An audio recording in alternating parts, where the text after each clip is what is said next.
ሰላም ተኸታተልቲ መደብና ለሙውን ብጽጽ አገዳሲ ጉዳይን ስርዓት ፍትሒ ሒዝናልኩም መጽና ኣለና ኣብዚ መደብና ብዛዕባ እቲ ኩላትና ክንሓቶ ዘለና ፍትሒ ተሓታትነትን ብፍላይ ድማ ብዛዕባ እቲ ብዙሕ ሕቶታትን ዘልዕል ዘሎ ጉዳይ ህይወት ዘውዱ ሃፍቱ ብግልጺ ክንዛረብ ኢና።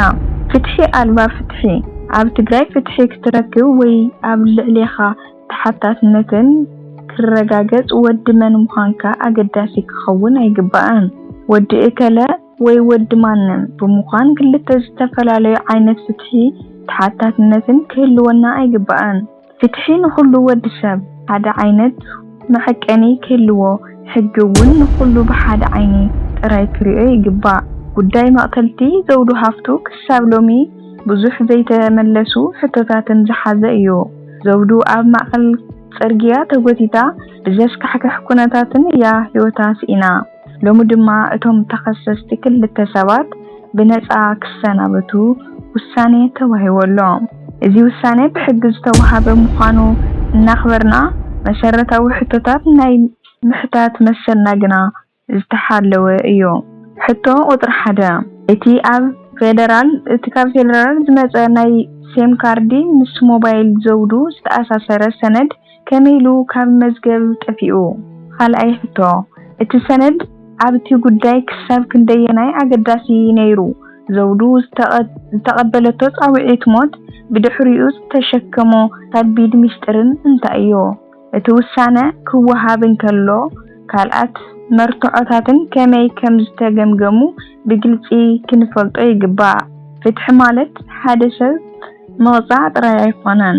ፍትሒ ማለት ሓቂ ምፍላጥ፣ መርትዖ ብግልጺ ምእማንን ገበን እንተሃልዩ ተሓታትነት ምግባርን ንጹሃን እንተኾይኖም ድማ ብግልጽነት ንምንጻህን እዩ።